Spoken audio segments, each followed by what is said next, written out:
Hello வணக்கம் அனைவருக்கும் guys. இந்த வீடியோ மொத்தமாகவே எது ரிலேட்டட் ஆனது அப்படின்னு பார்த்தீங்கன்னா, ஒரு ஸ்க்ராட்ச்ல இருந்து ஒருத்தர் இங்கிலீஷ் எப்படி படிக்க ஸ்டார்ட் பண்ணுறது அப்படிங்கிற டீட்டெயில் வீடியோ. சரியா? ஸோ கொஞ்சம் நல்லா கவனிங்க. நீங்கள் பிகினராக இருந்தீங்க, இப்போ தான் படிக்க ஆரம்பிச்சிருக்கீங்க, ஒரு மெயின்ஸ் 2 மெயின்ஸாக எழுதியிருக்கேன் அப்படின்னா இது நல்லா கவனிச்சுக்கிடுங்க. சரியா? ஸோ இங்கிலீஷ் படிக்க எப்படி ஆரம்பிக்கிறது, பேங்க் எக்ஸாம்ஸ்க்குன்னு இங்கிலீஷ் எப்படி ஆரம்பிக்கிறது. ஸோ ஃபஸ்ட்டு என்ன பண்ணணும் அப்படின்னா, முதல் விஷயம், இந்த விஷயத்தை தான் நிறைய பேர் மிஸ் பண்ணிடுறோம். சரியா? ஃபஸ்ட்டு விஷயம் என்ன அப்படிங்கிறத சொல்கிறேன். பிடிஎஃப் எல்லாம் ரெடி பண்ணி வச்சுருக்கோம்.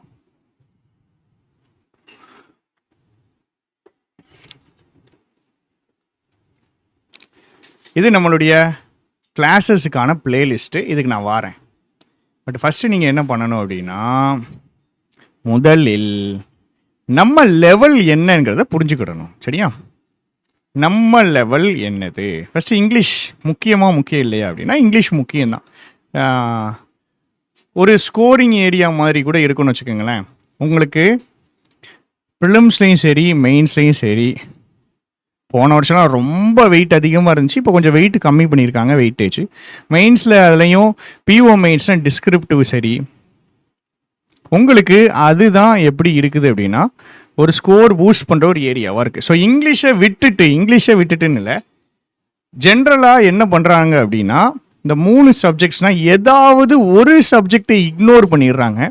அது சில நேரம் இங்கிலீஷாக இருக்குது, சில நேரம் குவான்ஸாக இருக்குது, சில பேருக்கு ரீசனிங்காக கூட இருக்குது. பட் இக்னோர் பண்ணி எந்த ஒரு டாப்பிக்கையும் இக்னோர் பண்ணிவிட்டு நீங்கள் படிக்கக்கூடாது. சரியா?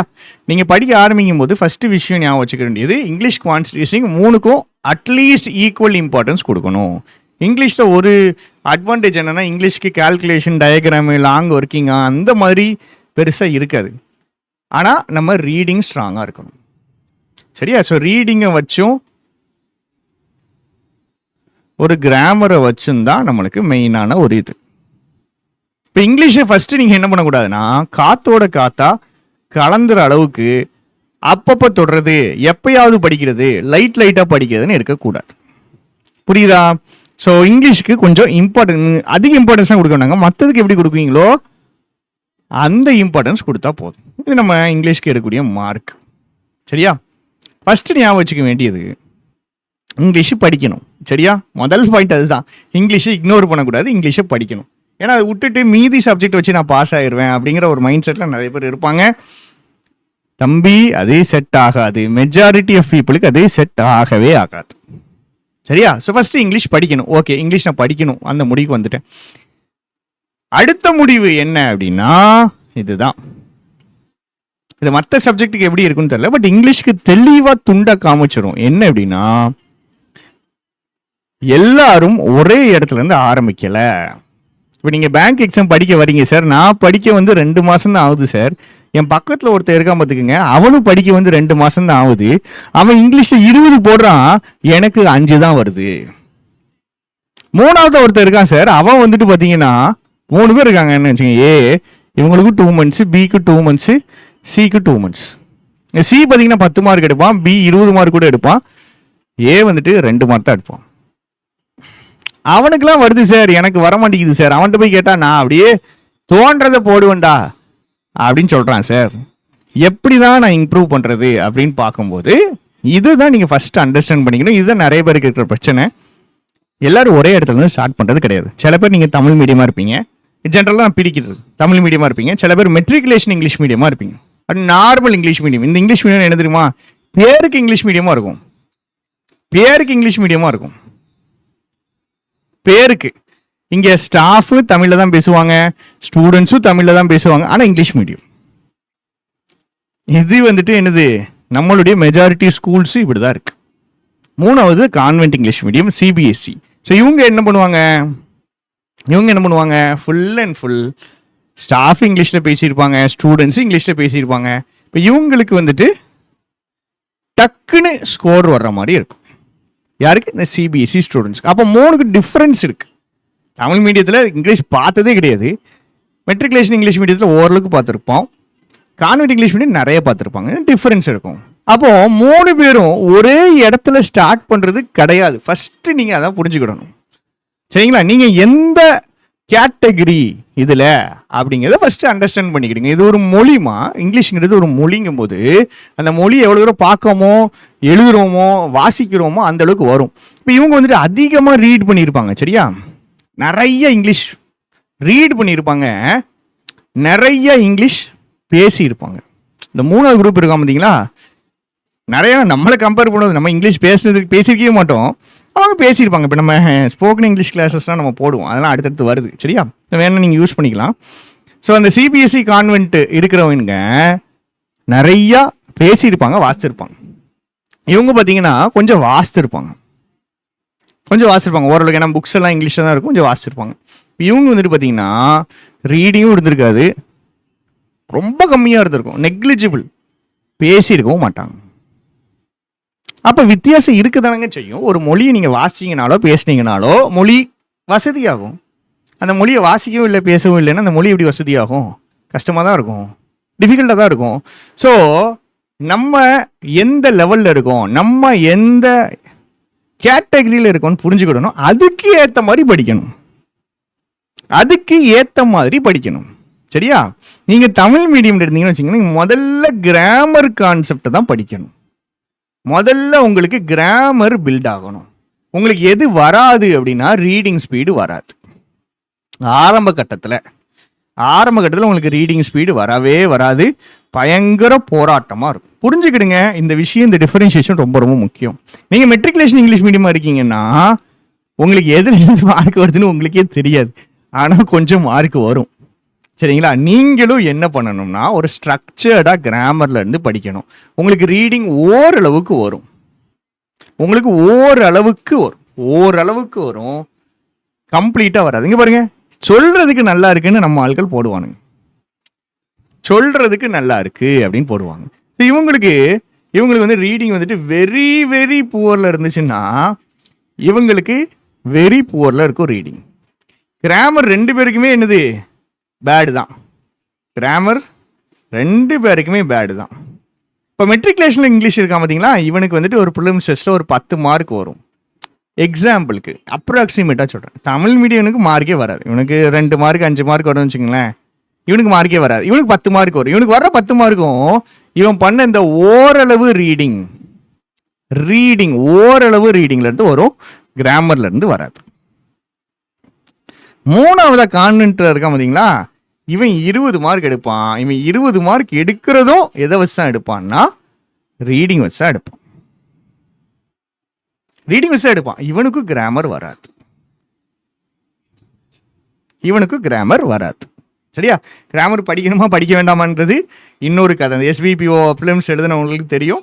எஸ்பிபிஓ மெமரி பேஸ் பேப்பர் நம்ம டெஸ்ட் பேட்சில் போட்டிருக்கோம், வேணா அதில் போய் பாருங்க. எப்படி கிராமர் அண்ட் சென்டென்ஸ் அண்டர்ஸ்டாண்டிங் 2 ஒன்று தான், 2ஐயும் சேர்த்து வச்சு தான் சால்வ் பண்ணியிருப்பாங்க. ஸோ 3 பேருக்குமே என்னன்னா கிராமர் வராது. ஆனால் இந்த தமிழ் மீடியனுக்கு எதுவுமே வராது, கிராமர் வராது, ரீடிங்கும் வராது. மெட்ரிகுலேஷனை படித்தவனுக்கு ரீடிங் கொஞ்சம் வரும், கான்வென்ட்ல படித்தவனுக்கு 2மே வரும். சரி, 2மே வரும் இல்லை, ரீடிங் நல்லா வரும், கிராமர் வராது. அப்போ இவன் மார்க் அதிகமாக தானே எடுப்பான். ரீடிங் இவனுக்கு கொஞ்சம் நல்லா வருது இல்லை, இப்போ இவன் மார்க் அதிகமாக தாங்க எடுப்பான். இவனுக்கு ரீடிங் ஓரளவுக்கு வருது, இவன் கொஞ்சம் மார்க் எடுப்பான். தமிழ் மீடியமில் படிச்சிங்கன்னா நீங்கள் ரீடிங்கும் வராது, கிராமரும் வராது, மார்க் கம்மியாக தான் வரும். ஒன்றும் கவலைப்படாதீங்க, பயப்படாதீங்க. சரியா? நீங்கள் இந்த எந்த லெவலில் இருந்தீங்கனாலும் உங்களுக்கு மார்க் வரல அப்படின்னா நீங்கள் பயப்படாதீங்க. ஆனால் ஃபஸ்ட்டு இந்த டிஃப்ரென்ஷியேஷன் புரிஞ்சுக்கிடுங்க. சரியா? இந்த வித்தியாசங்கள் புரிஞ்சுக்கிடுங்க. 3 குரூப்புமே ஃபர்ஸ்ட் கிராமர் படிச்சு ஆரம்பிக்கிறது நல்லது. 3 பேட்சுமே நீங்க யாரா இருந்தீங்கன்னாலும் சரி, நான் இங்கிலீஷ் வந்து ஃபர்ஸ்ட் கிராமர்ல தான் ஸ்டார்ட் பண்ணுவேன். அதில் இருந்து போடும்போது ஒரு ஃபவுண்டேஷன் கிடைக்கும். ஒரு ஓகே இதுனா இப்படிதான், ஓகே இது இப்படிதான், ஏன் வருதுன்னே தெரியாம நம்ம போட்டுட்டு இருப்போம். ஹீ பிளேஸ்னா ஏன் வருதுன்னு தெரியாது, அது தெரிஞ்சுக்கிறதுக்கு அது ஹெல்ப்ஃபுல்லா இருக்கும். ஸோ கிராமர்ல ஃபவுண்டேஷன் போடுறது நல்லது. இப்போ நான் கிராமர்ல ஃபவுண்டேஷன் போடுறது நல்லதுன்னு சொல்லும்போது இந்த குரூப் மட்டும் கேட்க மாட்டானுங்க, ஜென்ரலா நடக்கிறது. இந்த குரூப் மட்டும் கேட்க மாட்டானுங்க. ஏன்னா அவன் என்ன பண்ணி ஏற்கனவே வருது இல்லை, எனக்கு வருது, எனக்கு ஓகே தான் இருக்கு, எனக்கு பரவாயில்லாம தான் இருக்கு, அப்படி இந்த 3வது குரூப் மட்டும் கொஞ்சம் கேட்க மாட்டானுங்க. இவனுங்க எப்போ கேட்பானுங்க அப்படின்னா மெயின்ஸுக்கு போவானுங்க. மெயின்ஸில் பார்த்தீங்கன்னா அவனுக்கு எதிர்பார்ப்பானுங்க ஒரு மார்க் வந்துடும் இங்கிலீஷில், அது வராது, அது கீழே இழுத்து விட்டுரும். அப்புறம் வந்து கிராமர் படிப்பாங்க. அடி வாங்கினதுக்கு அப்புறம் தான் தெளிவாவானுங்க. இப்போ தமிழ் மீடியமோ நார்மல் இங்கிலீஷ் மீடியமோ அவன் எடுத்த டெஸ்ட்ல அவனுக்கு பலார்னு அடி விழுந்துரும் டெஸ்ட்டில். அப்போ அவன் சமத்தா நல்ல பிள்ளையா கிராமர் படிக்க ஆரம்பிச்சிருவான். நம்ம இங்கிலீஷ் மீடியம் பையலுக்கு கொஞ்சம் நம்ம சிபிஎஸ்சி இங்கிலீஷ் மீடியம் கொஞ்சம் இது பண்ணுவாங்க. ஸோ அது இந்த ரீடிங் வச்சு மார்க் வருதுங்கிறதுனால கொஞ்சம் அசால்ட்டாக இருப்பாங்க. அதுக்கப்புறம் கிராமர் படிக்க ஆரம்பிப்பாங்க. இப்போ முதல்ல இந்த டிஃப்ரென்ஷியேஷன் புரிஞ்சுக்கிடுங்க. நம்ம எந்த லெவலில் இருக்கோன்னு பார்த்துக்கிடுங்க. நீங்கள் எந்த லெவலில் இருந்தீங்கனாலும் நீங்கள் கிராமர் தான் ஸ்டார்ட் பண்ணுறது பெட்டர். சரியா? இங்கே பாருங்க, ஃபவுண்டேஷன் தான் கிராமர் தான் சொல்கிறேன். கிராமர் தான் ஃபவுண்டேஷன் லாங்காக போடணும். அப்புறம் அப்ளை பண்ணுறதுக்கு ப்ராக்டிஸ் பண்ணணும். அப்ளை பண்ணுறதுனா எப்படி? பிடிஎஃப்ல போட்டு பார்க்கறது. சரியா? பிடிஎஃப்ல போட்டு பார்க்கறது. அடுத்தது சென்டென்ஸ் ஸ்பிளிட்டிங் பண்ணுறது. அடுத்தது ரீடிங், டெய்லி ரீடிங் பண்ணுறது. இதுதான் இந்த அப்ளிகேஷன் ஏரியா. அதுக்கப்புறம் ஃபைனலாக டெஸ்ட் போடுறது. இப்போ டெஸ்ட் போடுறதுல வந்துட்டு எனக்கு என்னது தான், ஃபஸ்ட்டு நான் நல்ல ஃபவுண்டேஷனை போட்டுட்டு நல்ல ரீடிங் பண்ணிட்டு அப்புறம் டெஸ்ட் போடணும். என்ன தமிழ் மீடியம் பிள்ளைங்க முதல்ல டெஸ்ட்டு போட்டுருவானுங்க, இல்லை 10 நாளைக்கு அப்புறம் டெஸ்ட் போடுவானுங்க, அடி வாங்கிடுச்சுன்னு சொல்லுவாங்க. அது அப்படிதான் இருக்கும். உங்களுக்கு வேற மாதிரி படிக்கணும். இந்த மாதிரி மெட்ரிகுலேஷன் வேற மாதிரி, அவன் வேற மாதிரி. அவனுக்கு நல்ல ஒரு அப்ளிகேஷன் நல்லா ஓரளவுக்கு படிச்சிருப்பான். அவன் நல்லா அதை ஃபவுண்டேஷனை நல்லா படிச்சு விட்டுட்டு கிராமரில் படித்த கான்செப்ட்ஸ் நம்ம சொல்லி கொடுக்குற கிராமர் வேற மாதிரி இருக்கும். நான் கிளாஸ் எடுக்கிறேன் அப்படின்னா கிராமர் அது தெளிவாக டாபிக் வைஸ் கிளியராக போகணும் அப்படிங்கிறத சொல்லியிருப்பேன். அதெல்லாம் சோர்ஸ் எங்கே இருக்குங்கிறத சொல்கிறேன். பட் ஃபஸ்ட்டு இதை புரிஞ்சுக்கிடுங்க. ஃபஸ்ட்டு இப்படி புரிஞ்சுக்கிடுங்க. 3 பேரும் வேற வேற அப்படிங்கிறத அண்டர்ஸ்டாண்ட் பண்ணிக்கிடுங்க. சரியா? வேற. சரியா? உங்கள் பேக்ரவுண்டு தான் உங்கள் ஸ்டார்டிங் பாயிண்ட்டை டிசைட் பண்ணும். நீங்கள் மோசம், நீங்கள் பாஸ் ஆக மாட்டீங்கன்னு நான் சொல்லலை. தமிழ் மீடியம் பாஸ் ஆக மாட்டாங்கன்னு சொல்லலை. மெட்ரிகுலேஷன் பாஸ் ஆக மாட்டான்னு சொல்லலை. இல்லை அவன் ஈஸியாக பாஸ் ஆகிடுவான். எந்த கதைக்கு பாஸ் ஆகிற கதைக்குள்ளேயே போகலை. ஆனால் ஃபவுண்டேஷன் ஒவ்வொருத்தவங்களுக்கும் வேற வேற, ஸ்டார்டிங் பாயிண்ட் வேற வேற. புரிஞ்சுதோ? சரி, இப்போ நம்ம போவோம் எப்படி படிக்கணும் அப்படிங்கிறதுக்கு. சரியா? படிக்கிறது கற்றுக்கிறதுக்கு எப்பயுமே இதை தான் நான் ஃபாலோ பண்ணுவேன். CAS, concept accuracy speed. First கற்றுக்கிறணும், அதுக்கப்புறம் ஆக்யூரேட்டாக போட கற்றுக்கிறணும், அதுக்கப்புறம் தான் ஸ்பீடு தான் டெஸ்ட்டில் மார்க் டெஸ்ட்டில் போடுறது தான் ஸ்பீடு. மார்க் டெஸ்ட்டை செக் பண்ணுறது என்னதுன்னா ஸ்பீடாக போடுறோமா, கரெக்டாக போடுறோமா, கான்செப்டாக போடுறோமா, எல்லாத்தையுமே செக் பண்ணுவாங்க. ஆக்யூரேசி இருக்கான்னு செக் பண்ணுறதுக்கு தான் பிடிஎஃப் கோர்ஸு, இல்லை பிடிஎஃப் எடுத்து சால்வ் பண்ணுறது.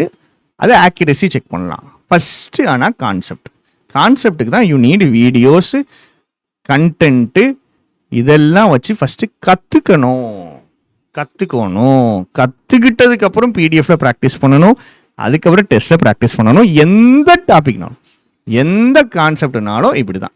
சரியா? எந்த சப்ஜெக்ட்னாலும் இப்படியே படிங்க. இதா இருக்குல்ல, ஃபஸ்ட்டு கற்றுக்கிடணும். ஏன் இது ஆன்சர்? நம்மள்கிட்ட போயிட்டு இங்கிலீஷில் எதுக்கு இது ஆன்சர்னாலும் தெரியாது, எதுக்கு இது ஆன்சர் வராதுன்னாலும் தெரியாது. எப்படி ஆன்சர் போட்டாலும் தோணுச்சு போட்டேன்னு பாருங்க. வேற எந்த சப்ஜெக்டாவது இப்படி பண்ணுவாங்களா பாருங்க? பண்ண மாட்டாங்க.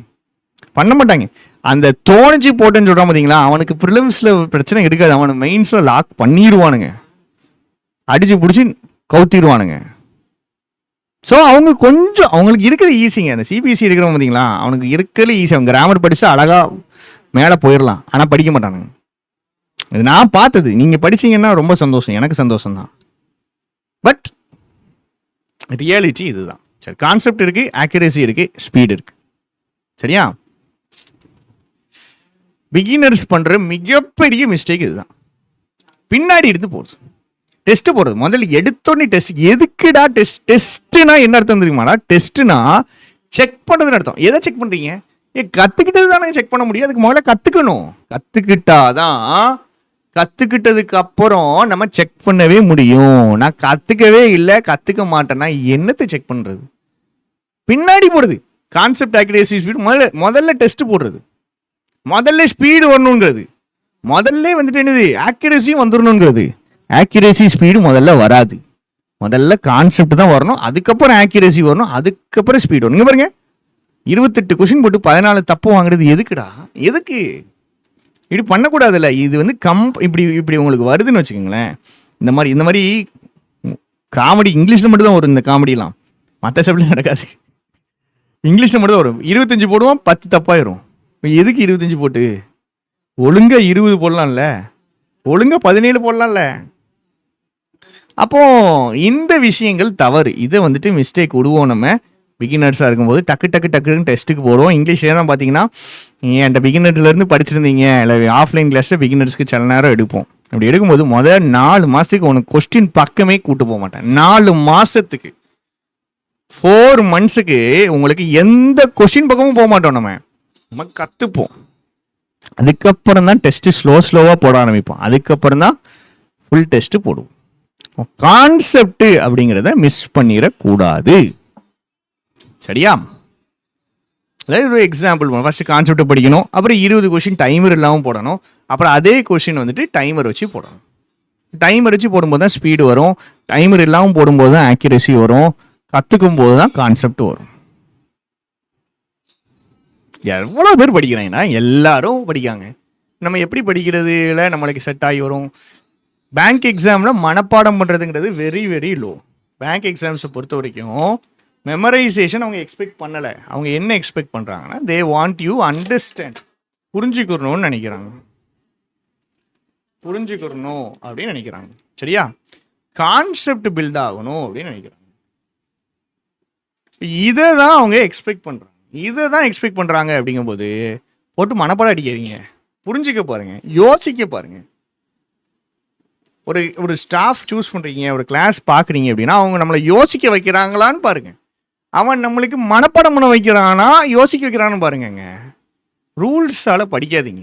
கிராமர் தயவு செஞ்சு ரூல்ஸால் படிக்காதீங்க. உங்களுக்கு படிக்கும்போது கிளாஸுக்கு படிக்கும்போது சூப்பராக இருக்கும். பரிசையில் போய் போட்டால் வராது. சத்தியமாக நான் சொல்கிறேன், இத்தனை 8 வருஷமாக கிளாஸ் எடுத்துகிட்டு இருக்கேன். ரூல்ஸாக படிச்சிங்கன்னா வராது, சிக்கலில் போய் மாட்டிக்கிடுங்க. சரியா? இப்போ நம்ம எங்கே லெவலில் இருக்கோன்றதை புரிஞ்சுக்கிடுங்க. கான்செப்ட் ஆக்யூரசி ஸ்பீடை ஃபோக்கஸ் பண்ணணுங்கிறத தெரிஞ்சுக்கிடுங்க. நான் பாருங்கள், ஒரு எக்ஸாம்னா என்னென்ன கொஸ்டின்ஸ் இருக்கும் அப்படிங்கிறது கொடுத்துருக்காங்க. ஓவர்லேப் ஆகுறது இதெல்லாம் நான் சொல்லித்தரேன். இங்கிலீஷ்னா என்னது அப்படிங்கிறத இப்போ பார்க்க போகிறோம். அப்போ நான் ஒருவேளை தமிழ் மீடியமாக இருக்கலாம், இங்கிலீஷ் மீடியம் ஏதோ ஒன்றா இருக்கலாம், கான்வென்ட் இங்கிலீஷ் மீடியமும் ஏதோ ஒன்றா இருக்கலாம். எப்படி இருந்தாலும் நான் என்ன பண்ணணும், இங்கிலீஷை படிக்கணும். கற்றுக்கிற விதம்ங்கிறது கான்செப்ட் ஆக்யூரசி ஸ்பீடில் போகணும், இதில் போகணும். ஓகே, இப்போ இங்கிலீஷில் என்ன இருக்குது அப்படின்னா 4 விஷயங்கள் தான் இருக்குது. Grammar, vocabulary, reading, practice. இந்த 4வது கூட விட்டுருங்கன்னு வச்சுக்கோங்களேன். ப்ராக்டிஸ் அதை எல்லாருமே பண்ணணும். Grammar, vocabulary, reading. இப்போ நீங்களே சொல்லுங்கள். சரியா? அவங்க பக்கத்தில் ஒரு கான்வென்ட் இங்கிலீஷ் மீடியம் பையன் இருக்கான்னா அவனுக்கு இது நல்லா இருக்குது, அதனால் அவன் மார்க் ஏற்றுறான். நம்ம தமிழ் மீடியம் நம்மளுக்கு இது இல்லை, அதனால நம்மளுக்கு மார்க் கம்மியாக இருக்குது. இப்போ நான் என்ன பண்ணணும்? நானும் ரீட் பண்ணணுங்க. நான் எப்படி ரீட் பண்ணணும், எவ்வளோ ரீட் பண்ணணும் யோசிச்சு பாருங்க. ஒரு பையன் ஃபார்மேட்டிவ் இயர்ஸ்னா அந்த ஆரம்பத்தில் அந்த பிரெயின் க்ரோ ஆகிற ஸ்டேஜ் இருக்குல்ல, அது வந்துட்டு ஒரு 5th எடுத்துக்கணும். 5th படிக்கிறான். 5th இருந்து 12th வரைக்கும். ஸோ 10 வயசுலேருந்து 17 வயசு வரைக்கும் 7 வருஷத்துக்கு அவனுக்கு பிடிக்கலையோ அறகுறையாவோ கால்வாசியாவோ அவன் இங்கிலீஷ் ரீடு பண்ணியிருக்கான். கான்வென்ட்ல இருக்கிறவனும் ரீட் பண்ணியிருக்கான், இங்கிலீஷ் மீடியமில் இருக்கணும் ரீட் பண்ணியிருக்கான். ஆனால் இங்கிலீஷ் மீடியமில் இருக்கிறவன் ரீட் பண்ணது கொஞ்சம் சாதாரணமாக ரீட் பண்ணியிருக்கான். நான் தமிழ் மீடியம் நானும் தான் ரீட் பண்ணாமல் நீங்களும் ரீட் பண்ண தான் செஞ்சீங்க. ஆனால் வித்தியாசம் இருக்குது. நம்ம ஒரு சப்ஜெக்ட் ரீட் பண்ணியிருப்போம், தமிழ் மீடியத்தில் இருக்கிறவன் ஒரே ஒரு சப்ஜெக்ட் இங்கிலீஷ் மட்டும் ரீட் பண்ணியிருப்பான். அப்பப்போ ரீட் பண்ணுவோம். சாதாரண இங்கிலீஷ் மீடியமில் இருக்கிறவன் அவன் ஓரளவுக்கு ஏதோ ரீட் பண்ணுறான். சிபிஎஸ்சி கான்வென்ட்ல படித்தவன் நிறைய ரீட் பண்ணுறான். அங்கே தான் வித்தியாசம் இருக்குது. வித்தியாசமே இங்கே தான் இருக்கு. சரியா? இப்போ இந்த ஏரியா இருக்குல்ல, இந்த ஏரியா ஒவ்வொருத்தவங்களுக்கும் வித்தியாசமாக இருக்கும். இந்த ஏரியாவை இம்ப்ரூவ் பண்ணுறதுக்கு நான் வழி பார்க்கணும்.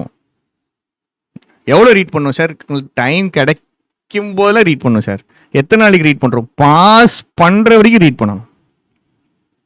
எக்ஸாம் எடுக்கும்போது இல்லை, எக்ஸாம் நாளைக்குன்ற போது இல்லை, எக்ஸாம் 10 நாளைக்கு இல்லைன்ட்டு இல்லை, பாஸ் பண்ணுற வரைக்கும் 365 நாளில் 300 நாள் மினிமம் நீங்கள் ரீட் பண்ணணும். நீங்கள் நிறைய பேர் கேட்பீங்கல்ல, நான் அதை அடுத்து சொல்கிறேன். 1 வருடத்தில் பாஸ் ஆகுது எப்படி, 6 மாதத்தில் பாஸ் ஆகுது எப்படி, 1.5 வருடத்தில் பாஸ் ஆகுது எப்படி, 3 மாதத்தில் பாஸ் ஆகுது எப்படி, 1 வருஷத்தில் பாஸ் ஆகிடலாமான்னு ஒரு ஸ்டூடெண்ட் கேட்கும்போது நான் அவன்கிட்ட கேட்குறது ஒன்றே ஒன்று, தம்பி 15 மணி நேரம் படிப்பீங்களா, தம்பி 13 மணி நேரம் படிப்பீங்களா, தம்பி டெய்லி 2 மணி நேரம் ரீடிங் பண்ணுவீங்களா, அப்படின்னா பாஸ் ஆகிடலாம். கேள்வி என்னன்னா, ஒரு வருஷத்துல பாஸ் ஆகலாமா 6 வருஷத்துல பாஸ் ஆகலாமான்னு கிடையாது. எவ்வளோ நேரம் எஃபர்ட் போட தயாரா இருக்கீங்க, அதுதான் அதுதான் கேள்வி. கேள்வி அதுதான். 1000 hours இங்கிலீஷுக்கு உங்க கணக்கு என்னன்னா 1000 மணி நேரம். உங்களுக்கு பார்க்க ஐயோ 1000 மணி நேரமா பிரம்மாண்டமா இருக்கும், ஒண்ணுமே கிடையாது. 1.5 வருஷத்துக்கு 1.5 வருஷம் தான் என்னது 500 hours 500 days. 1.5 வருஷத்துக்கு டெய்லி 2 மணி நேரம் படிச்சா போதும். 1.5 வருஷத்துக்கு டெய்லி 2 மணி நேரம் படிச்சா போதும்டா, 1000 மணி நேரம் வந்துரும்டா. பார்க்க பயங்கரமா இருக்க மாதிரி தெரியுதா? அப்படிலாம் ஒண்ணுமே கிடையாது, அப்படிலாம் ஒண்ணுமே கிடையாது. சரி, அப்போ இங்கிலீஷ்ல இது இந்த 3 பார்ட் இருக்கு. ரீடிங் ஓகே, ரீட் பண்ணணும், என்ன ரீட் பண்ணணும், எப்படி ரீட் பண்ணணும் எல்லாமே சொல்லணும். அடுத்து ஒக்காபுலரி படிக்கணும். தனியாக படிக்கக்கூடாது, கிளாஸஸ் இருக்கு, இதுக்கான கிளாஸஸ் இருக்கு, இதுக்கும் கிளாஸஸ் இருக்கு, ரீடிங்கும் கிளாஸஸ் இருக்கு, கிராமருக்கும் கிளாஸஸ் இருக்கு. கிராமருக்கு ஒரு ஆர்டரா நம்ம என்ன பண்ணணும், அந்த கிளாஸஸ் பார்த்துக்கிட்டே வரணும். சரியா? இங்க பாருங்க,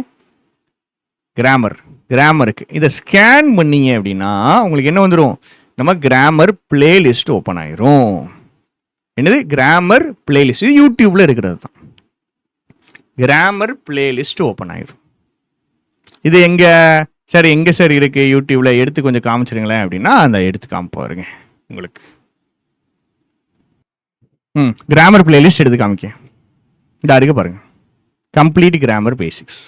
இது ஃபுல்லாக பிளேலிஸ்டாக இருக்கும். இப்போ நீங்கள் என்ன பண்ணால் போதும், வரிசையாக எடுத்து பார்த்துட்டே போனால் போதும். கீழே இருந்து சிங்கிள் ஷார்ட் வீடியோ 6 hours போட்டிருப்போம், அதுலேருந்து அப்படியே கீழே இருந்து அப்படியே பார்த்துட்டு போனால் போதும். வரிசையாக பார்த்தா போதும். பார்க்குறது பொறுமையாக பாருங்க, ஸ்லோவாக பாருங்க, டைம் எடுத்து பாருங்க, அவசரமே இல்லை. சரியா? அழகாக பொறுமையாக பாருங்க. இது கிராமருக்கு. இதே மாதிரி நம்ம என்ன பண்ணியிருக்கோம், ஒக்காபுக்கு பிளேலிஸ்ட் போட்டிருக்கோம். எங்க அவனை ஒக்காபு பிளேலிஸ்ட்டை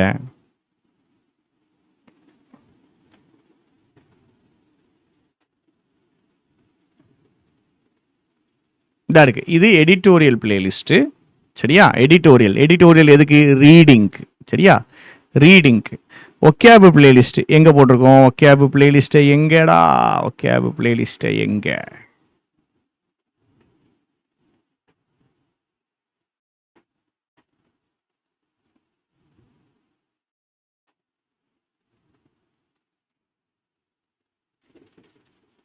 இது ரீடிங் இந்த இருக்கு ஒக்காபு கிராஷ் கோர்ஸ், ஒக்காபு பிளேலிஸ்ட். சரியா? அப்போ ஒக்காபு என்ன பண்ணலாம், ஃபுல்லாக அதை பார்க்கலாம், வரிசையாக கிளாஸாகவே பார்க்கலாம். சரியா? ரீடிங்க்கு பிளேலிஸ்ட் வேணுமா, ரீடிங் காம்ப்ரிஹென்ஷன் இருக்கும். ரீடிங் காம்ப்ரிஹென்ஷன் எப்படி ரீட் பண்ணணும் சொல்லி கொடுத்துருப்பேன். எடிட்டோரியல் தான் நீங்கள் ரீட் பண்ணி பழகணும். எடிட்டோரியல் பிளேலிஸ்ட் இருக்குது, அது பார்த்துக்கலாம். ஹிந்து எடிட்டோரியல் இருக்குது. எல்லாத்துக்கும் நம்ம ஸ்கேன் பண்ணி QR கோடு இந்த பிடிஎஃப்ல வச்சுருக்கேன். சரியா? இது ஸ்கேன் பண்ணிங்கன்னா உங்களுக்கு வந்துடும். ஒக்காபுக்கான பிளேலிஸ்ட்டு, சென்டென்ஸ் அண்டர்ஸ்டாண்டிங்கான பிளேலிஸ்ட் CWGயில் போட்டிருக்கோம்.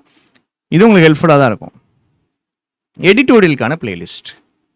அப்போது கிராமர் படிக்கிறது தனியாக எப்படி படிக்கணும், வரிசையாக கிளாஸ் இருக்குது, ஒக்காபு எப்படி படிக்கணும், ஆர்டர். அது நம்ம போட்ட கிளாஸை உங்களால் பார்த்து முடிக்க முடியாது, அவ்வளோ கிளாஸ் இருக்குது. சரியா? ஒக்காபு வரிசையாக. ரீடிங் எப்படி புரிஞ்சுக்கணும், சென்டென்ஸை புரிஞ்சுக்கிறது முக்கியம் கிடையாது, எப்படி புரிஞ்சுக்கணும்னு கற்றுக்கணும், அது தேவைப்படும். அது நம்ம பண்ணணும். சரியா? அது நம்ம பண்ணணும். பெய்டு கோர்சஸ் வேணுமா, நம்ம A to Z grammar course, complete grammar course. இந்த அளவுக்கு டெப்த்தாக போக முடியாதுங்கிற அளவுக்கு கிராமர் கோர்ஸ் இருக்குது. எனக்கு இங்கிலீஷ் மட்டும் மொத்தமாக வேணும் சார், இங்கிலீஷ் மட்டும் மொத்தமாக, அது தனி கோர்ஸ் இருக்குது. இல்லை சார் எனக்கு டெஸ்ட் பேட்ச், எனக்கு கொஞ்சம் நான் 2 மெயின்ஸ் எழுதிட்டேன், டெஸ்ட் பேட்ச் வேணும்னா அது தனியாக இருக்குது. ஸோ இதெல்லாம் ஸ்கேன் பண்ணிட்டீங்க அப்படின்னா உங்களுக்கு ஓப்பன் ஆகும். இல்லை அப்படின்னாலும் நம்ம வெப்சைட்டில் போயிட்டு பிளான் ஆப்ஷனில் பார்த்தீங்க அப்படின்னா எல்லாமே இருக்கும், எல்லாமே அவைலபிளாக உங்களுக்கு இருக்கும். யூடியூப்லேயும் இருக்குது, பெய்டு பேட்சஸ்லையும் இருக்குது. ஆனால் எப்படி படிக்கணும் அப்படிங்கிறத புரிஞ்சுக்கிடுங்க. கிராமர் தனியாக, ஒக்காபு தனியாக, சென்டென்ஸ் அண்டர்ஸ்டாண்டிங் தனியாக, அப்படி தனித்தனியாக பிடிச்சு படிக்க தான் நம்மளுக்கு என்ன ஆகும், அழகா ஞாபகம் இருக்கும். இங்க பாருங்க,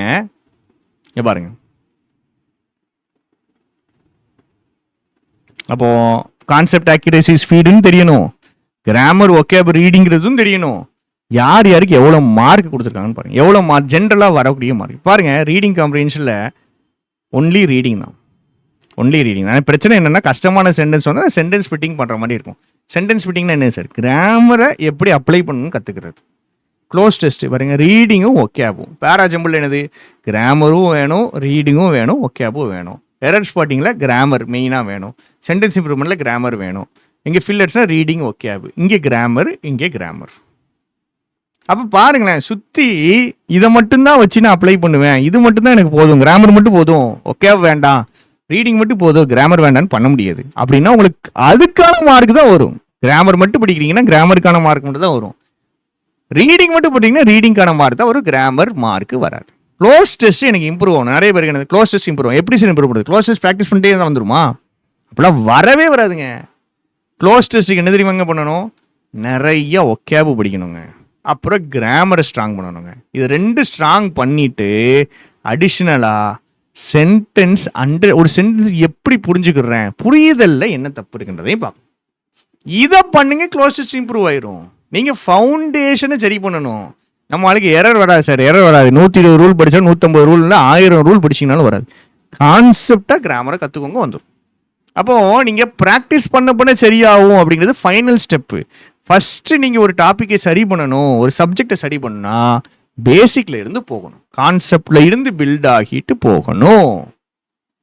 சரியா? நீங்கள் தனியாக வந்துட்டு இது இப்படி படிக்க போகிறேன், அது அப்படி படிக்க போகிறேன், அதுக்கு நான் ஃபில்லர்ஸ் படிக்கணும், ப்ராக்டிஸ் 500 ஃபில்லர்ஸ் ப்ராக்டிஸ் பண்ணுவேன், 5000 ஃபில்லர் ப்ராக்டிஸ் பண்ணாலும் ப்ராப்பரான ஃபவுண்டேஷன் போடலைன்னா வராது. டெய்லி 2 மணி நேரம் படிக்கணும். 2 மணி நேரம் எப்படி சார் படிக்கிறது? சரி, நான் படிக்க ரெடி, கிராமர் படிக்கணும், ஒகேப்ஸ் படிக்கணும், ஓகே, எல்லாம் ஓகே. எப்படி சார் படிக்கிறது? 6 மணி நேரம்லாம் படிக்க வேண்டாங்க. 6 மணி இங்கிலீஷு டெய்லி 2 மணி நேரம் படிக்கணும். ஃபஸ்ட்டு என்ன பண்ணால் 1 கிராமர் வீடியோ. என்ன பண்ணணும்? ஒரு கிராமர் வீடியோ பார்க்கணும் ஃபஸ்ட்டு இனிஷியல் டேஸில். அப்புறம் என்ன பண்ணணும்? ஒகேபு பாதி ஒகேப் வீடியோ. ஒரு ஒகேப் வீடியோவில் பாதி ஒகேப் வீடியோ பார்க்குறோம். வார்த்தையை நோட் பண்ணலாம். ஒகேப் எப்படி படிக்கணும், எந்த மாதிரி படித்தா ஞாபகம் இருக்கும், அது எல்லாமே தனித்தனி கிளாஸாக கூட போடுறேன். நீங்கள் சொல்லுங்கள், நான் தனியாக போடுறேன். ஒகேப் எப்படி படிக்கணும், சென்டென்ஸ் அண்டர்ஸ்டாண்டிங் எப்படி படிக்கணும், தனியாக வீடியோ போடுங்க சார், போடுறேன். எதை ரீட் பண்ணணும் போடுறேன். இப்போ ஒரு கிராமர் வீடியோ, ஒரு அரை ஒகேப் வீடியோ ப்ளஸ் என்ன பண்ணணும், ஒரு ஆர்டிக்கல் ரீட் பண்ணணும் நியூஸ் பேப்பர்லேருந்து. சார் நியூஸ் பேப்பரில் எனக்கு எடிட்டோர்லாம் கஷ்டமாக இருக்குது சார், சாதாரண நியூஸ் ரீட் ரீட் பண்ணுங்கள். ஆரம்பத்தில் அதை ரீட் பண்ணுங்கள், போக போக எடிட்டோருக்கு போயிடலாம். அப்போது என் ஷெட்யூல் இது 3மே இருக்கணும். நிறைய பேர்ட்டு கேட்டால் இங்கிலீஷ் என்ன பண்ணேன், எது ஷெட்யூல் கிடையாது சார், சும்மா வாசிப்பேன் அப்படின்மா. சரி, வேறு என்ன பண்ணுவேன், ஒரு டெஸ்ட் போடுவேன் சார். எதுக்குடா டெஸ்ட் போடுறீங்கன்னு தெரியாது. கிராமர் கற்றுக்கோங்க, ஒகேப் கற்றுக்கோங்க, அதுக்கப்புறம் டெஸ்ட் போடுங்க. இதை தான் நீங்கள் ஒரு 90 நாளைக்கு பண்ணணும், ஒரு 60 டேஸுக்காவது பண்ணணும். நீங்கள் பிகினராக இருந்தீங்க அப்படின்னா இதை பண்ணணும். பண்ண தான் உங்களுக்கு என்ன ஆகும்னா பில்ட் ஆகும். சரி, நீ படித்த பக்கத்தில் வந்து நான் என்ன சார் பண்ணுறது? சரி, இதை ஒரு நாள் பண்ணுறீங்களா, இன்னொரு நாள் ஒரு ப்ரிலிம்ஸ் டெஸ்ட்டு போடுங்க, கரெக்ஷன் பாருங்கள். திருப்பி 3வது நாள் என்ன பண்ணணும், திருப்பி இதை பண்ணணும். ஆனால் டெய்லி 2 மணி நேரம் கொடுக்கணும். நீங்கள் 2 மணி நேரம் கொடுக்காம, எந்த சப்ஜெக்ட்டுக்கு 2 மணி நேரம் கொடுக்காம அரைவாசியாக 2 சப்ஜெக்ட் மட்டும் படிச்சுட்டு போனீங்கன்னா அந்த நீங்கள் விடுற சப்ஜெக்ட் கண்டிப்பாக உங்களுக்கு பிரச்சனை பண்ணியே தீரும். சரியா? கண்டிப்பாக பிரச்சனை பண்ணியே தீரும். எனக்கு 1 மணி நேரம் தான் இருக்குது. கிராமர் மட்டும் கொஞ்சம் பில்ட் பண்ணிட்டே போங்க. 15 நிமிஷம் ரீட் பண்ணுங்க. 15 நிமிஷத்துலேருந்து ரீடிங் ஆரம்பிங்கடா. ரீடிங் வந்துட்டு கேப் விடாமல் 15 நிமிஷம் ரீட் பண்ணுங்க. மினிமம் 15 மினிட்ஸ் ரீட் பண்ணணும். மினிமம். சரியா? மினிமம். பாருங்க, ஃபவுண்டேஷன், அப்ளிகேஷன், இதெல்லாம் நம்ம சொன்னது தான். எப்படி ஃபவுண்டேஷன் போடணும், என் டார்கெட் என்னது, அது என்ன பண்ணணும். இங்கெல்லாம் மார்க் எடுக்கவே கூடாது. சின்ன டெஸ்ட் எடுக்கலாங்க, டாபிக் டெஸ்ட் எடுக்கலாம், ஃபுல் செக்ஷனல் டெஸ்ட் எடுக்கக்கூடாது. செகண்டரியில் என்னது, பிடிஎஃப் வச்சு தான் சால்வ் பண்ணணும். லைட்டாக மார்க் எடுக்கலாம். லைட்டாக வாரத்துக்கு 1 மார்க் அப்படிங்கிற மாதிரி எடுக்கலாம். எக்ஸாம் மோடு போயிட்டீங்கன்னா டெய்லி மார்க் எடுக்கணும். நம்ம ஆளுக்கு இது மட்டும்தான் தெரியுது, என்னன்னாலும் மார்க் எடுக்கணும். கரெக்ஷன் பார்ப்பாம தெரியாது, எப்படி கரெக்ஷன் பார்க்கணும் தெரியாது, என்ன பண்ணணும் தெரியாது, ஸ்ட்ராட்டஜி என்னது தெரியாது. எல்லாமே டெஸ்ட் தானே. இப்படி எதுக்கு டெஸ்ட் போடுறோம் அப்படிங்கிறது நம்மளுக்கு தெரியணும்ல. கிராமர்லாம் டாபிக் வைஸ் ஒரு டாபிக் எடுக்கிறோம்னா அந்த டாப்பிக்கை கான்செப்டுவலாக அண்டர்ஸ்டாண்ட் பண்ணிக்கணும். அண்டர்ஸ்டாண்ட் ஆகுதா? அண்டர்ஸ்டாண்ட் பண்ணுறது சென்டென்ஸ் ஸ்பிளிட்டிங் பண்ணுவோம் அப்ளை பண்ணுறதுக்கு. கிராமர் கொஸ்டின்ஸ் போட்டு பார்ப்போம் அப்ளை பண்ணுறதுக்கு. அதெல்லாம் பண்ணணும் பண்ணணும் பண்ணணும். சரியா?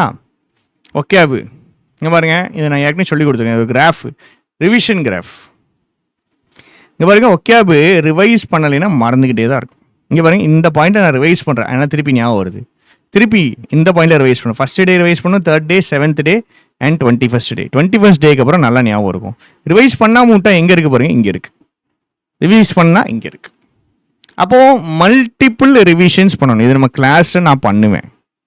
நீங்கள் நம்ம பெய்டு கிளாஸ் இருந்தீங்கனாலும் யூடியூப் கிளாஸ் இருந்தீங்கனாலும் மல்டிபிள் டைம்ஸ் ரிவிஷன் பண்ணுவேன். சொல்லி சொல்லி காதால் அந்த வார்த்தையை கேட்குறீங்கன்னு வச்சுக்கோங்க, நல்லா மனசில் பதியவும் செய்யும், நல்லா பதியும். அதனால தான் ஒகேபெலாம் தனியாக படிக்காதீங்க, நீங்களாக எழுதி வச்சு படிக்காதீங்க. நம்மளால் எழுதுவான், என்ன பழக்கம்னு தெரியாது, அது எழுதுவான், ஒகேப் நோட்டில் எழுதுவான், எழுத மட்டும் தான் செய்வான், படிக்க மாட்டான், ரிவைஸ் பண்ண மாட்டான். எதுக்குதான் எழுதி வைக்கணும்? அது ஒரு மனது ஆறுதலுக்காக படிப்பாங்க. எழுதுவாங்க, இன்னைக்கு எடிட்டோரில் பார்த்து 10 வார்த்தை எழுதுவாங்க, நாளைக்கு 10 வார்த்தை எழுதுவாங்க, நாளைக்கு இந்த வார்த்தையை படிக்கிறதும் கிடையாது, ரிவைஸும் பண்ண கிடையாது. ஸோ அது completely wrong method of study. படிக்கணும், ரிவைஸ் பண்ணணும், படிக்கணும், ரிவைஸ் பண்ணணும், ரிவைஷனுக்கு ரிவிஷன் போடணும், செகண்ட் ரிவிஷன், தேர்ட் ரிவிஷன் போடணும். சரியா? ஸோ டெய்லி ரீட் பண்ணுறதுக்கு என்ன பண்ணலாம்? பிஸ்னஸ் பேங்கிங் நியூஸ் ரீட் பண்ணலாம், இல்லை எடிட்டோரியல்ஸ் ரீட் பண்ணலாம். எடிட்டோரியல்ஸ் டிஃபிகல்ட்டாக இருக்கும்போது சாதாரண நியூஸ் பேப்பர் ரீட் பண்ணுங்கள். தயவு செஞ்சு இந்த மூவிஸ் பார்த்து நான் இங்கிலீஷ் இம்ப்ரூவ் பண்ணுறேன், இல்லை வேறு ஏதாவது டம்மியானதை நான் ரீட் பண்ணிக்கிறேன், கதை புக்கு ரீட் பண்ணுறேன், அதெல்லாம் maximum as much as possible avoid பண்ணுங்கள். மூவி பார்த்து இம்ப்ரூவ்மெண்ட் வராது, கதை புக்கில் இங்கிலீஷு பயங்கரமாக பூஸ்ட் ஆகாது. சரியா? இப்போ ஆர்சி பேசேஜில் ப்ராக்டிஸ் பண்ணலாம், பேங்கிங் நியூஸ் ரீட் பண்ணுறோம் ப்ராக்டிஸ் பண்ணலாம், எடிட்டோரியல்ஸ்லையும் ப்ராக்டிஸ் பண்ணலாம். அப்புறம் இது பண்ண மாட்டீங்க, பட் ஸ்டில் நான் சொல்கிறேன், ஒரு டெஸ்ட் எடுத்தீங்கன்னா என்னென்ன தப்புட்டிங்கன்னு நோட் பண்ணணும். பார்த்தீங்களா, இந்த டேபிள் வந்து நான் மெயின்ஸ் ஸ்டூடெண்ட்ஸுக்கு நான் சொல்லியிருப்பேன், எந்த டெஸ்ட் எடுத்தோம், என்ன டாப்பிக்கில் எடுத்தேன், என்ன மார்க் பண்ண, டிஸ்கஸ் அபவுட்டுன்னு நான் சொல்லிட்டேன், ஆனால் ஆக்சுவலாக டிஸ்கஸ் தான், டிஸ்கஸ்க்கு அபவுட் வராது. அப்போ அங்கே தான் நான் தப்பு விட்டேன். அப்போ என்ன தப்பு விட்டேன்னு நோட் பண்ணி வைக்கிறது நல்லது. ஏன்? அப்போ தான் தப்பு ரிப்பீட் ஆகாது. இல்லை என்றால் ரிப்பீட் ஆகிக்கொண்டே போயிட்டே இருக்கும். சரி, இது வந்து மார்க் எடுக்கிறதுக்கு. சரியா? மார்க் எடுக்கிறதுக்கு இப்போ நிறைய விஷயங்கள் சொன்ன மாதிரி இருக்கும். உங்களுக்கு ஹெல்ப்ஃபுல்லாக இருக்கான்றதை பார்த்துக்கிடுங்க. முதல்ல இதை தான் பார்த்தோம். அப்புறம் கிராமர் ஒகேபுலரி ரீடிங்கிறது ஒன்று இருக்குன்றதை பார்த்தோம். ஒன்றை மட்டும் ஃபோக்கஸ் பண்ணக்கூடாது, எல்லாத்தையும் ஃபோக்கஸ் பண்ணணும். அது எல்லாத்துக்கும் டைம் ஸ்பெண்ட் பண்ணணும், டைம் ஒதுக்கணும். மார்க் வந்துட்டு ஆரம்பத்தில் போடக்கூடாது, எண்டில் போடணும். கான்செப்டை கற்றுக்கிட்டு அதை ஸ்ட்ராங் பண்ணுறது எப்படி, ரிவிஷன் ஒகேப் ரிவிஷன் எப்படி, ரீடிங் எதில் பண்ணுறது, மார்க் டெஸ்ட் எடுத்தால் தப்பு விட்டதை நோட் பண்ணி வைக்கணும், அதை திருப்பி பார்க்கணும். சரியா? பண்ணுற மிகப்பெரிய தவறுகள் என்னென்னா, இப்போ நம்ம கிராமர் புக் இருக்குது, ஒகேப் புக் இருக்குது, ரீஸ்டாக் பண்ணியிருக்கோம். அது வந்துட்டு ஏற்கனவே 4-5 பிரிண்ட் ஓடிடுச்சு, இது ஒரு 6வது பிரிண்ட் இருக்கும். நிறைய பேர் அதை யூஸ் பண்ணியிருக்காங்க. கிராமர் புக்கும் சரி, நம்ம ஒகேபுலரி புக்கும் சரி, வெப்சைட்டில் இருக்கும். வெப்சைட்டில் எங்கே இருக்கும்? வெப்சைட்டில் புக்ஸுன்னு தனி ஃபோல்டர் இருக்கும். புக்ஸுக்குள்ளே போய் நீங்கள் பை பண்ணால் பை பண்ணிக்கலாம். அடுத்து கிரிட்டிக்கல் ரீசனிங்க்கு ஒரு புக்கு வருது. சரியா? 5 புக்கு வாங்குறது கிடையாது, ஒரு புக்கு ஒழுங்காக வச்சுக்கணும். 100 வார்த்தை 50 வார்த்தை தான் படிக்கக்கூடாது, 5 வார்த்தை 10 வார்த்தை படிக்கணும். 4 தடவை ரிவைஸ் பண்ணியிருக்கணும். டைமர் இல்லாமல் ஏதோ படித்தேன், தோன்றதை படித்தேன், இன்னைக்கு இது தோணுது இதை படிக்க, நாளைக்கு அதை தோன்றது அதை படிக்க, விளங்கவே விளங்காது. டைமர் செட் பண்ணணும். கரெக்ஷன் டெஸ்ட்டை விட, இது ஒரு ஜென்ரலான ஒரு ரூல், டெஸ்ட்டை விட உங்கள் கரெக்ஷன் லாங்காக இருக்கணும். 2 மணி நேரம் டெஸ்ட்னா கரெக்ஷன் 3 மணி நேரம் இருக்கணும். 20 நிமிஷம் ப்ரிலிம்ஸ் டெஸ்ட்டு அப்படின்னா 30 நிமிஷமாவது மினிமம் கரெக்ஷன் பார்க்கணும். கரெக்ஷன் பார்க்காம டெஸ்ட்டு போடக்கூடாது. இந்த டெஸ்ட்டுக்கு கரெக்ஷன் முடிக்காமல் அடுத்த டெஸ்ட்டுக்கு போகக்கூடாது. சரியா? அப்புறம் மற்ற நியூஸ் ரீட் பண்ணுறது வேஸ்ட்டு. இங்கிலீஷ் ஆர்டிக்கல் ரீட் பண்ணணும். எல்லா கொஸ்டினையும் மார்க்கில் அட்டன் பண்ணக்கூடாது. இது உங்களுக்கு மார்க் போடும்போது தெரியணும். பெஸ்ட்டான கொஸ்டின்ஸ் தான் அட்டன் பண்ணுறோம். ஆர்சியை விடுறது, இந்த இதை விடுறது அப்படி இருக்கக்கூடாது. எல்லாத்தையுமே அட்டன் பண்ணணும். வாரம் ஸ்ட்ராட்டஜி மாற்றணும். 10 நாளைக்கு ஒரு ஸ்ட்ராட்டஜி மாற்றுவாங்க, அப்படி கிடையாது. ஒரு ஸ்ட்ராட்டஜி எடுத்துட்டிங்கன்னா எந்த மெத்தடுக்கும் மினிமம் 30 டேஸ், 30 இல்லை, நான் என்ன சொல்லுவேன் 60 டேஸ் வரைக்கும் கொடுங்கன்னு. 60 டேஸ் ட்ரை பண்ணுங்கள். அப்படியும் வரலைன்னா மாற்றிக்கிடுங்க. சரியா? கம்பேரிசன் இருக்கவே கூடாதுங்க, இருக்கவே கூடாது. சரியா? அவன் இங்கிலீஷ் மீடியமாக இருப்பாங்க, அவன் கான்வென்ட் இங்கிலீஷ் மீடியமாக இருப்பான், அவன் இப்போ மார்க் எடுத்துகிட்டு போட்டோம், பிரச்சனை கிடையாது. அவன் முன்னாடி போட்டும். அவன் ஸ்டார்ட் பண்ணது வேற, நம்ம ஸ்டார்ட் பண்ணது வேற. ஸோ அவன் கூட கம்பேர் பண்ணி வெக்ஸ் ஆகாதீங்க. இங்கிலீஷ் மீடியம் படிக்கிறவங்க கூட கம்பேர் பண்ணி வெக்ஸ் ஆகாதீங்க. அவனுக்கு வந்துட்டு போது பரவாயில்ல, நம்மளுக்கு வரும். இப்போ இல்லை நாளைக்கு வரும், நாளைக்கு இல்லைன்னா நாளை கழிச்சு வரும். ஆனால் கண்டிப்பாக வரும். கண்டிப்பாக வரணும்னா இதை பண்ணணும். வரணும் அப்படின்னா இதை பண்ணணும். நேற்று ஒரு டிஸ்கஷன் வச்சோம், நிறைய பேர் வந்தாங்க. ஸோ அந்த டிஸ்கஷன் வந்துட்டு we will repeat. Saturday or Sunday நம்ம ரிப்பீட் பண்ணுவோம். நம்ம ஒரு டிஸ்கஷன் போடுறோம் அப்படின்னா அதில் நீங்கள் டவுட்ஸ் கேட்கலாம். நீங்கள் கேட்குறது மட்டும் இல்லாமல் மற்றவங்க பேசுறது கேட்கலாம். ஸோ நம்ம கேட்ட அதே டவுட்ஸ் அவனும் கேட்டிருப்பான். நேற்று நைட்டு 9 to 11 வரைக்கும் டிஸ்கஷன் போட்டோம்.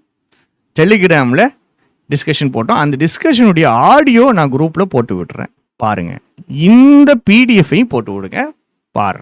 சரியா? அப்புறம் என்னது, 90 நாளைக்கு அப்புறம் தான் மார்க் போடுவோம் அப்படின்ட்டு இல்லை, நடுவில் மார்க் போடுவோம். என்னென்னா சின்ன டெஸ்ட் போடுவோம். மார்க்னா ஃபுல் மார்க் தான் போடக்கூடாதுங்க. டாபிக் டெஸ்ட், ஒரு டாபிக் முடிச்சோடனே டாபிக் டெஸ்ட்டு கண்டிப்பாக போடணும். ஃபில்லர்ஸ் இப்போது நான் டெஸ்ட் பேட்ச் எப்படி தரும் போச்சு, டெஸ்ட் பேட்சில் ஃபஸ்ட்டு மந்த் ஃபுல்லாக நான் சென்டென்ஸ் ஃபிட்டிங் தான் டீச் பண்ணேன். டீச் பண்ணிவிட்டு நான் என்ன போட வைப்பேன், எரர் போட வைப்பேன். 2வது மாதம் என்ன பண்ணுவேன், ஓகே படிக்க வைப்பேன். 3வது மாதம் நான் என்ன பண்ணுவேன், ஓகே படிக்க வைக்கணும், என்னது சினோனிம்ஸ் சென்டென்ஸ் கொஸ்டின் கேட்டே இருப்பேன். 3வது மாதம் ஃபில்லர்ஸ் போடுவேன். ஃபில்லர்ஸ் போட்டுக்கிட்டே இருக்குன்னா ஃபில்லர்ஸ் டெஸ்ட் எழுதுவாங்க, அவங்க டெஸ்ட் எழுதுவாங்க. 4வது மாதம் என்ன பண்ணுவேன், கிரிட்டிக்கல் ரீசனிங் டீச் பண்ணுவேன். அப்போ அவங்க கிரிட்டிக்கல் ரீசனிங்கான டெஸ்ட் போட்டுக்கிட்டே இருப்பாங்க. அப்போ இது வந்து நடந்துக்கிட்டே இருக்கும். அந்த டாபிக் முடிக்க அதுக்கான டெஸ்ட் போடுவோம். ஆனால் மொத்த டெஸ்ட்டு கிடையாது, ஃபுல் டெஸ்ட்டு கிடையாது. ஸோ இது ஒரு செக்லிஸ்ட் மாதிரி ஃபாலோ பண்ணிடணும். ஒரு கான்செப்ட்டு, ஒரு ஆர்டிக்கல், வார்த்தைகள், அப்புறம் ரிவிஷன் பண்ணணும். டைமர் வச்சு குட்டி டெஸ்ட்டு போட்டு பார்க்கணும். எரர் லாக ஃபில் பண்ணணும். டெஸ்ட்டு போட்டிங்கன்னா கரெக்ஷன் போட்டே தீரணும், போடாமல் இருக்க கூடாது. சரியா? எனக்கு தெரிஞ்ச ஒரு இங்கிலீஷ் படிக்கிறதுக்கு என்ன மொத்தமாக சொல்லணுமோ எல்லாத்தையுமே சொல்லிட்டேன். பண்ண வேண்டிய தவறுகள் இல்லை, பண்ணக்கூடாத தவறுகள், பண்ண வேண்டிய விஷயங்கள், என்ன சோர்ஸு, நம்மக்கிட்ட எந்தெந்த சோர்ஸஸ் இருக்குது, எல்லாமே சொல்லிட்டேன். கண்டிப்பாக யூஸ் பண்ணிக்கிடுங்க. கண்டிப்பாக உங்களுக்கு பெனிஃபிஷியலாக இருக்கும். மொத்தமாக பிகினர்ஸுக்கான ஸ்ட்ராட்டஜி, 3 சப்ஜெக்ட்டுக்கு சேர்த்து ஸ்ட்ராட்டஜி அப்படிங்கிற ஒரு வீடியோவும் நான் உங்களுக்கு போடுறேன். இது ஒன்லி இங்கிலீஷை ஃபோக்கஸ் பண்ணி நீங்கள் நம்பி கண்டென்ட் படிக்கலாம். சரிங்களா? எனக்கு வந்துட்டு இந்த மாதிரி இத்தனை பேர் பாஸ் ஆனாங்க, அது வந்துட்டு ரொம்ப ஒரு ஈடுபாடு கிடையாது. நிறைய பேர் நம்மள்ட்ட படிச்சிருக்காங்க. நல்ல கண்டென்ட்டாக தான் இருக்கும், மோசமான கண்டென்ட் கிடையாது. நம்மள்ட்ட நல்ல கண்டென்ட்டாக தான் இருக்கும். நீங்கள் சொல்கிற எல்லா ஃபீட்பேக்கும் வில் பி அக்செப்டட். உங்கள் கமெண்ட் போடுங்க, எங்கே நான் இம்ப்ரூவ் பண்ணணும் அப்படிங்கிறதையும் சொல்லுங்கள். உங்களுடைய நீங்கள் பெய்டு பேக்கோ யூடியூபோ நீங்கள் பார்க்குற கண்டென்ட்டு கண்டிப்பாக ஒர்த்தாக இருக்கும். கொஞ்சம் நம்பிக்கை வைங்க. இங்கிலீஷ் நீங்கள் நினைக்கிற அளவுக்கு மோசமான ஒரு விஷயம் கிடையாது. இங்கிலீஷ் வந்துட்டு ஆக்சுவலாக அழகாக இருக்கும். என் சொல்கிறதுக்கு நிறைய பேர் அடிக்க வருவானுங்க. பட் என்ன நிறைய பேர் சொல்லியிருக்காங்க, நீங்கள் சொல்லும்போது நம்மள படிக்கும்போது தெரிஞ்சது ரொம்ப அழகாக இருந்துச்சு. இங்கிலீஷ் அழகாக இருக்கும். எப்படி அழகாக இருக்கும், சூப்பராக இருக்கும். என்ஜாய் பண்ணி படிக்கலாம். சரியா? ஸோ இன்னைக்கே ஆரம்பிங்க. நாளைக்கு திங்கக்கிழமை நல்ல நாள், இன்னைக்கே ஆரம்பிச்சிடும். மொதல் நாள் தான் இருக்கிறதுலே கஷ்டம், போக சரியாயிடும். பேசிக்லேருந்து ஆரம்பிங்க. மேரத்தான் கிளாஸஸ் இருக்குது, கிராமருக்கு இருக்குது, ஒகேபுக்கு இருக்குது, எல்லாத்துக்கும் இருக்குது. கண்டிப்பாக படிங்க, கண்டிப்பாக இங்கிலீஷ் படிங்க. இது உங்களை கைவிடாது. நேரம் போட்டு படிங்க. 100% நம்ம கிளியர் பண்ணுறோம். இங்கிலீஷ்னாலே கிளியர் பண்ணுறோம். சரியா? ஸோ கமெண்ட்ஸ், டவுட்ஸ் இருந்துச்சுன்னா கண்டிப்பாக போடுங்க. Thank you, tata, bye bye.